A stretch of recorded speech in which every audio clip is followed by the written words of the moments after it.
അഹമ്മദാബാദ് കേരള സമാജം president Shri Girish നമ്മളോടൊപ്പം telephone ലൈനിൽ ചേരുന്നുണ്ട്. ശ്രീ ഗിരീഷ്, ഇന്നലെ ഈ അപകടം ഉണ്ടായ സമയം മുതൽക്ക് തന്നെ അവിടെയുള്ള മലയാളി അസോസിയേഷനുകൾ അടക്കം ഈ ദുരന്തത്തിന്റെ വ്യാപ്തി ഞങ്ങളോടൊക്കെ വിശദീകരിക്കുകയുണ്ടായി.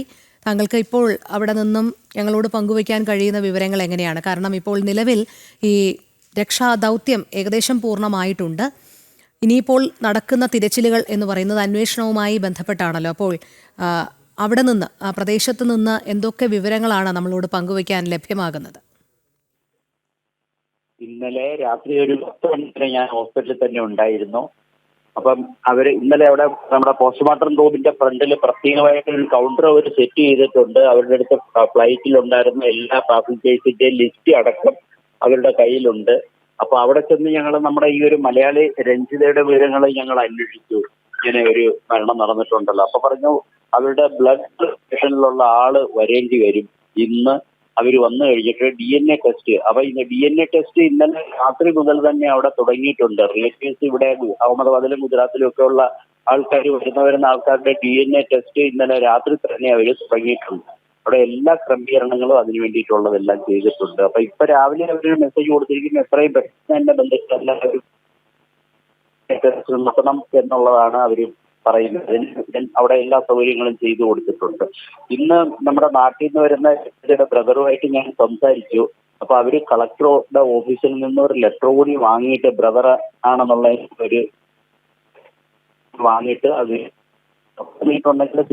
അതെ, ഇന്ന് രഞ്ജിതയുടെ സഹോദരൻ അങ്ങോട്ടേക്ക് തിരിക്കും എന്ന് തന്നെയാണ് അറിയാൻ കഴിയുന്നത്.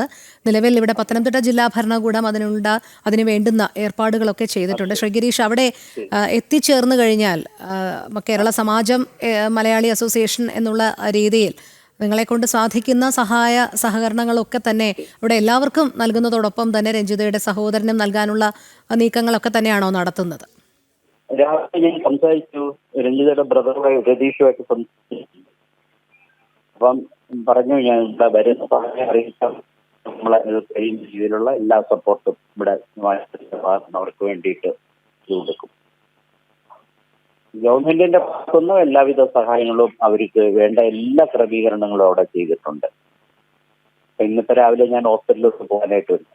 ശ്രീ ഗിരീഷ്, ഒരു കാര്യം കൂടി ചോദിച്ചുകൊള്ളട്ടെ. ഈ നമുക്ക് വിമാനയാത്രികരെ സംബന്ധിച്ച് കൃത്യമായ കണക്കുണ്ട്. പക്ഷേ ഈ പ്രദേശത്ത് എത്ര പേർ ഈ അപകടത്തിൽ കൊല്ലപ്പെട്ടു എന്നുള്ളത് സംബന്ധിച്ച് ഇപ്പോഴും ചില അവ്യക്തതകളൊക്കെ നിലനിൽക്കുന്നുണ്ട്. താങ്കൾക്ക് അവിടെ ഈ ആശുപത്രിയിൽ എത്തിച്ച ചികിത്സയിലുള്ളവരുടെ കണക്ക്, അവിടെ എത്തിച്ച് മരണപ്പെട്ടവരുടെ കണക്ക്, ഇങ്ങനെ എന്തെങ്കിലും രീതിയിലുള്ള ചില കണക്കുകൾ ഏതെങ്കിലും സാഹചര്യത്തിൽ ലഭിക്കുകയുണ്ടായിട്ടുണ്ടോ? അല്ലെങ്കിൽ ഇത്തരം കണക്കുകളൊക്കെ അവിടെ നിന്ന് ഒരു ആശുപത്രി അധികൃതരുടെ ഭാഗത്തു നിന്നൊക്കെ അവിടെ നിന്ന് നൽകുന്നുണ്ടോ, ഒരു മെഡിക്കൽ റിപ്പോർട്ടായിട്ടെങ്കിലും? ഈ ഇതില് സ്റ്റുഡൻസ് ആണ് അപകടത്തിൽ പെട്ടിരിക്കുന്നത്. സ്റ്റുഡൻസും അതുപോലെ തന്നെ ഡോക്ടേഴ്സും. അപ്പൊ അവര് ഈ അഹമ്മദാബാദ് സിവിൽ ഹോസ്പിറ്റലിന്റെ അടുത്ത് തന്നെയുള്ള ആ ഒരു സ്ഥലത്ത് കുറച്ച് കോട്ടേഴ്സുകൾ അത് പുതിയതായിട്ട് 3-4 ബ്ലോക്കുകൾ മാത്രമേ പണിഞ്ഞിട്ടുള്ളൂ. അവിടെയാണ് ഈ ആ സമയത്ത്. അപ്പൊ അവർക്ക് വേണ്ടിയിട്ട് സൗകര്യങ്ങള്, അത് മെസ്സ് കാര്യങ്ങളൊക്കെ അവിടെ അറേഞ്ച് ചെയ്തിട്ടുണ്ടായിരുന്നു. അപ്പൊ ഉച്ച സമയത്ത് ഈ ഹോസ്പിറ്റലിൽ ഉള്ള ഡ്യൂട്ടിയിലുണ്ടായിരുന്ന അത് മെസ്സിൽ ഭക്ഷണം കഴിക്കാൻ വന്നിട്ടുണ്ടായിരുന്നു. അവര് ഭക്ഷണം കഴിച്ചുകൊണ്ടിരിക്കുന്ന സമയത്ത് ഈ പ്ലെയിൻ ശരിക്കും വന്നു കഴിഞ്ഞിട്ട് ഈ ഒരു ബിൽഡിങ്ങിന്റെ ഒരു ഭാഗത്താണ് അത് വീണത്. ഒരു ബിൽഡിംഗ് കുറച്ച് തകർന്നിട്ടുണ്ട്, ഒരെണ്ണത്തിന്റെ ഒരു കോർണർ കുറച്ച് തകർന്നിട്ടുണ്ട്. അപ്പൊ ആ ഒരു ഭാഗത്ത് വീണതിലാണ് നമ്മുടെ ഈ സ്റ്റുഡൻസ് എത്ര പേര് മരിച്ചു എന്നുള്ളതിനെ പറ്റിയിട്ട് ഇപ്പോഴും ഇന്നും വരേക്കും ഒരു വ്യക്തമായ കണക്കിൽ ഒരുപാട് മിസ്സിംഗ് പറയുന്നുണ്ട്. അപ്പൊ ആ മിസ്സിങ്ങിന്റെ എല്ലാം ഇനിയിപ്പം ഈ DNA ടെസ്റ്റ് എന്തെങ്കിലും നടത്തിയതിനു ശേഷം മാത്രമേ വ്യക്തമായിട്ടുള്ള കണക്കുകൾ കിട്ടത്തുള്ളൂ. ഇതില് ഈ ഫ്ലൈറ്റിൽ ഉണ്ടായിരുന്ന ബോഡികളും അതുപോലെ തന്നെ ഈ ഹോസ്റ്റലിൽ ഉണ്ടായിരുന്ന ബോഡികളും ഇവരെല്ലാം ഒന്നിച്ചാണ് ഈ ഹോസ്പിറ്റലിലെ മോർച്ചയിലോട്ട് കൊണ്ടുവന്നിരിക്കുന്നത്.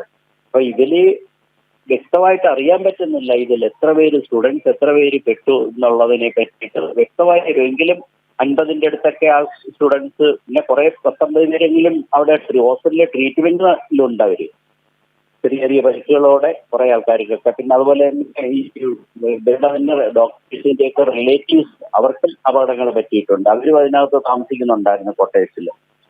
അങ്ങനെ കുറെ ആൾക്കാർക്ക് ഈ പുറമേയുള്ള മറ്റുള്ള ഒരു ഇതിൽ പ്രത്യേകം എടുത്തു പറയേണ്ട ഒരു കാര്യം, ആ ഹോസ്റ്റലിന്റെ അതിന്റെ തൊട്ടടുത്ത് തന്നെ 200 മീറ്റർ വിട്ട് കഴിച്ചിട്ടുണ്ട് അവിടെ. ആ ആട്ടങ്ങണമാണ് ഈ ട്രെയിൻ വീരുന്നിട്ടുണ്ടായിരുന്നെങ്കിൽ വലിയൊരു അപകടം സംഭവിക്കുമായിരുന്നു. ഈ എന്തായാലും ശരി, അങ്ങനെ സംഭവിച്ചില്ല. ഇത് ശരിക്കും ഒരു ഗ്രൗണ്ട് ആണ്. ആ ഗ്രൗണ്ടിന്റെ 4 ഭാഗത്തുമാണ് ഈ ക്വാർട്ടേഴ്സുകൾ പണിതിട്ടുള്ളത്. അപ്പൊ ആ ഒരു സംഭവം ആയതുകൊണ്ട് ഈ മരണസംഖ്യ വളരെ കുറഞ്ഞിട്ടുണ്ട്. അതെ, എന്തായാലും ഒരു വലിയ ദുരന്തത്തെ തന്നെയാണ് രാജ്യം അഭിമുഖീകരിച്ചത് എന്നുള്ളത് തന്നെയാണ്. വളരെ നന്ദി ശ്രീ ഗിരീഷ് ഞങ്ങളോട് പ്രതികരിച്ചതിന്.